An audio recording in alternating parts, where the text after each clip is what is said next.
You know, I was just sort of preparing for this and watching different YouTube videos of different, I just decided to kind of do a survey of all the things that I was going to listen to today. And I watched Itzhak Perlman's Tchaikovsky, which is just, have you seen that video? I mean, it's just insane, his satie through the whole thing. And, you know, this is a piece that's a little bit like Jekyll and Hyde. So you have the really fast, you know, scurrying, and then you have these just mournful sections. And so I wondered if you could just tell me a little bit about how you were thinking about each of these two kinds of music making, you know, in this piece, also just how you were choosing, like, specifically the sautier, because sometimes you were using it and sometimes you weren't. So if we could just talk about that first. We have lots of time. We can have a little chat. So start with? You can either one. Yeah. Yeah, I mean, this piece has, I think, two just basic contrasting moods. There's the really fast, really lively, and then there's the melodic, well, I guess three basic moods. There's like a melodic, and then there's also kind of a heavy, emphatic sort of. Yeah, that real Russian, like, yeah. So how are you thinking about each of them, musically and technically? Why don't you start with the fast stuff? Yeah, I mean, it's fast, it's really lively. I'm not thinking too much about, I don't know, like characters. I think they're pretty self-explanatory. And technically, are you thinking about trying to make your bow bounce or just naturally letting it happen? I think I'm not trying a lot. Should I be trying more? Well, this is what I'm, trying to get out of you. Like, if you're trying to make it truly off the string through the whole thing, like it's a Pullman, we can talk about how to get it to work a little bit more quickly. But if you've chosen really specific places to do the off the string and then more just a fast détaché, then we can just talk about that. So I haven't been in your lessons, so I'm not sure what your goals have been. So I think I'm kind of doing a mix of both right now. Yeah, there are some parts I definitely prefer to play more on the string, but I think the main theme could be more off the string. Yeah, I thought that too. So maybe we could just start with that main theme. And I'm really happy that you're not playing it at the speed of light. Sometimes I hear this piece just played so fast, and it's like almost like when I was a kid and we all tried to play Fiocco Allegro as fast as we could, and then we ended up like who got to the end of the first. So sometimes I think it's not a contest, either with yourself or with your pianist. And I was just so happy to hear it played at a really nice tempo. So congratulations. So why don't you just start at the very beginning, and I'll stand over here and just At the tempo prima? Let's go, actually, would you mind starting at the very beginning, because I just wanted to see those chords. I was behind you, so, yeah.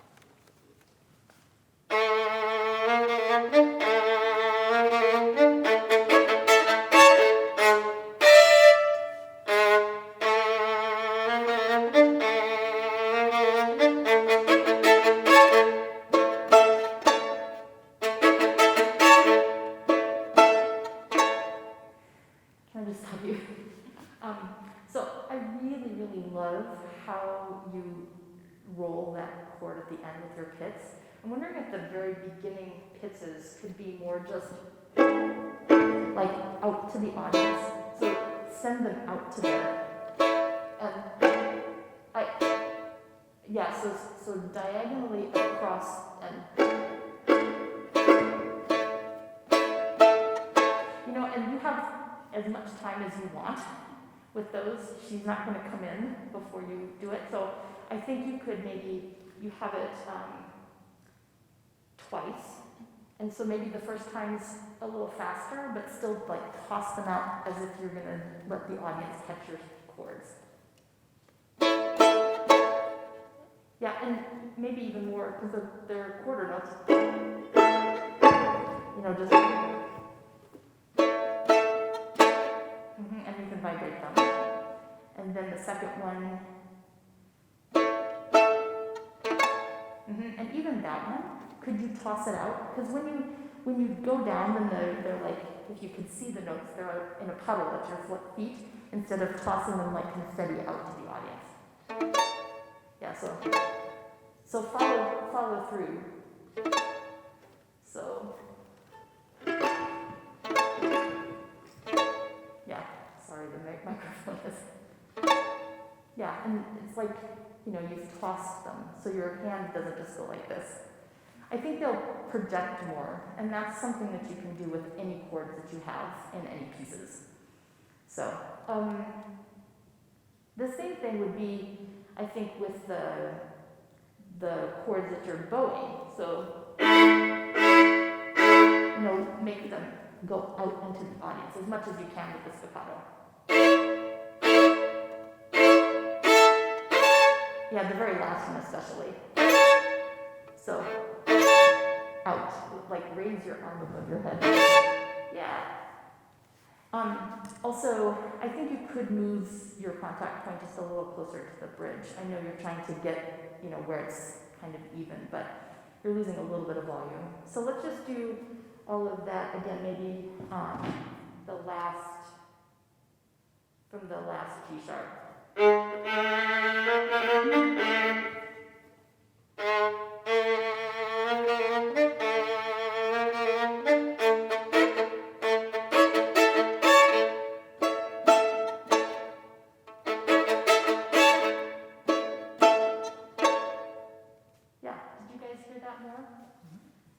So we always have to think about where we are too, like you're not practicing in a space this big. So you want to play to the very top of that balcony with even those chords that seem kind of simple. And then, when you have the theme that's more that Russian heavy, you're really doing a great job of playing on the back side of your G string. I think you could do it here too. Really so when you first played Charleston maybe as a kid, you're thinking about pulling against that back side of the string. And it's forte, but it's your very first entrance after this really big orchestral piano interlude. So let's do the beginning again and just get that monster gypsy sound.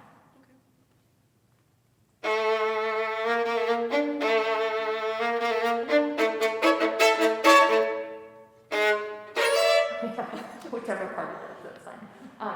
Could you, really, you see how my bow is almost leaning towards the back of the instrument? Yeah, let's see what happens when you do that. So, get a nice bite at the beginning. Maybe not, so you've got a little bit of a buzz. Think about setting your whole arm into it and not just your hand.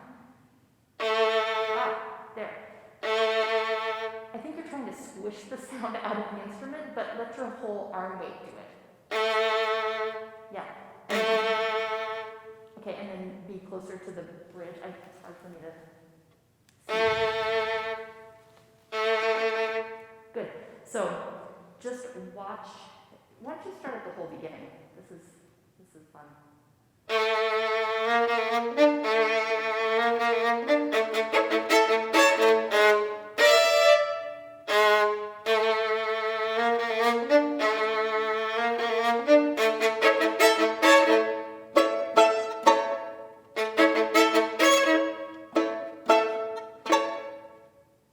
Okay. Did you hear a difference in your sound? A little bit. Yeah, I think it's a little bit richer and it didn't buzz as much. So just always think about using your whole arm weight to pull that really big sound out. Because you still want the instrument or the vibration of the string, to be happening. So, and I think the chords, you're starting to toss them a little bit more. So it's a physical gesture that you have to just think about. So, good. Let's keep going at 37. Oh, it's the last time that and then you go into the two fermatas and the tempo line.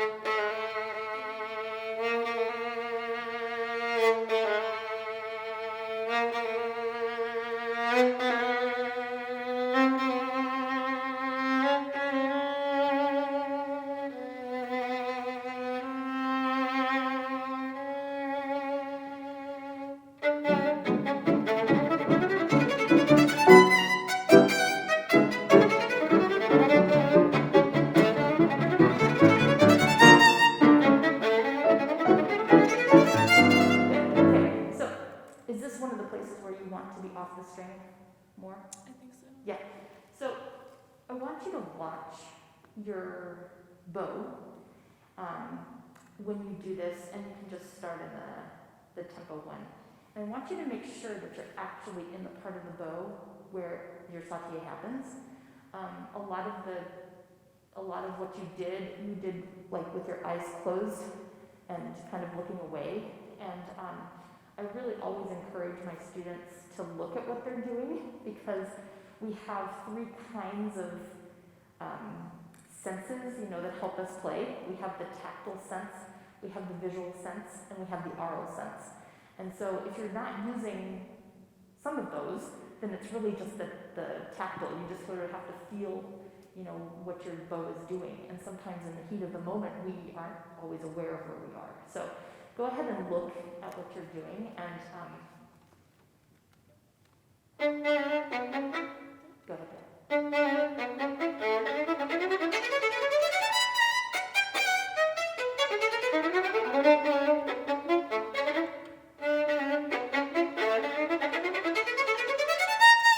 Yeah, so were you where you thought you were? I think so. Okay, I think you were a little lower, actually. Yeah, and it was bouncing better. And, even some bows are very particular. I'm using this bow that is not mine, and it's so different from where my sautier is.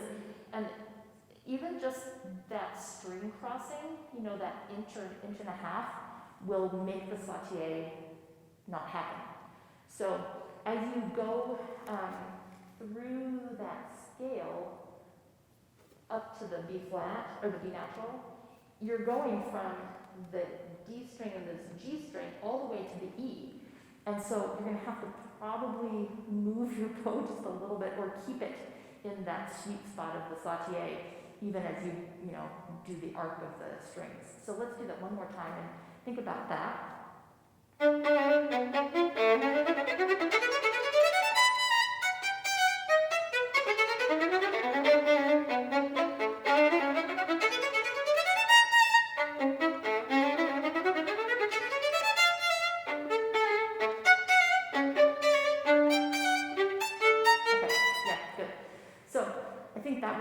And one way you can practice that is to actually just take the pattern and do the sautier on the strings, that you're needing to use, just so that you feel, without the fingers, like what you have to do to move that bow around.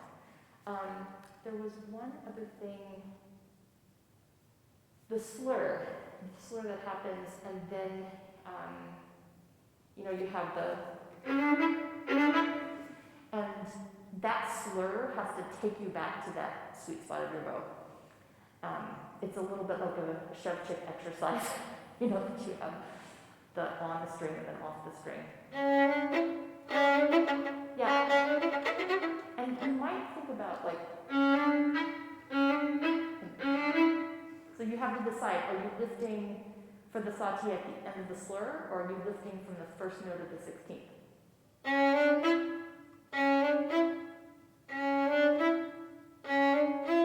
And I think you're probably just a little too low in your bow for the, yeah. So that's your choice. Do you want to start the saute from the string, or do you want to start it from dropping? So, what do you think? Probably from the E. Okay, why don't you try that?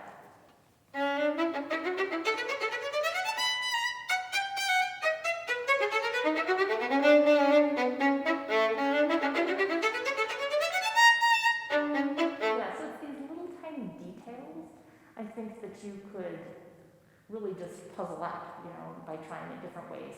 And I really think that that's probably why the saute wasn't working always. And so make it your own little, bowing exercise to just make sure.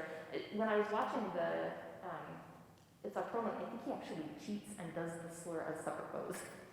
Yeah, so he can cheat. We probably can't, because we're not. It's not Cronin. So let's go, I'm not sure how much time I have, but let's go to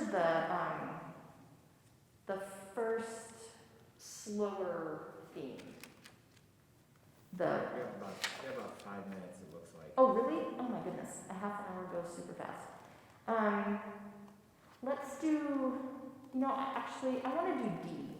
So D is the, can you see it?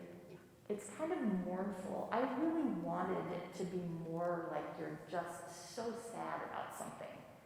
And I think it's okay for it to be, just a little bit more stretchy, and try to use more vibrato on every single note.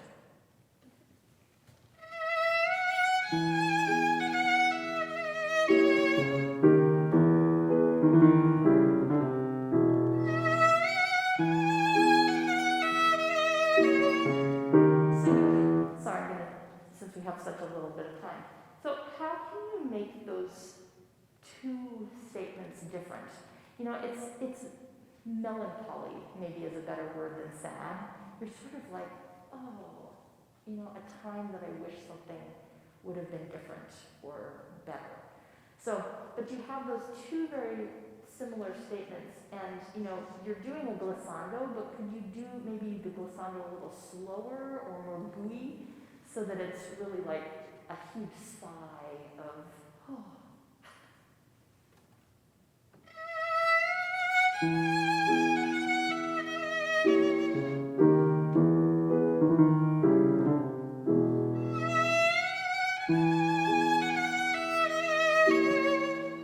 Yeah, so I'm thinking that you could probably do something with the G, or maybe the second time you color the little ornament or something, so it's not exactly shaped the same too. So again, that's something that you can work on. Why don't we keep going after the next statement? Keep going.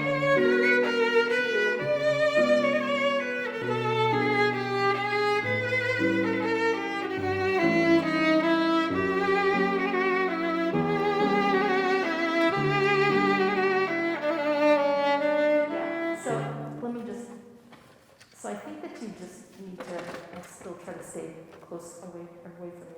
So if you can try to dee da dee da da da dee da dee da da da dee da. These are pickups, but they're sort of like continuing to urge. We're out of time. Oh, okay. So I think just consider the repetitive nature of some of these, and just make it a little tiny, twists and turns that will make them their own special iteration of the melody. So really great to hear you. You're doing a terrific job. Thank you.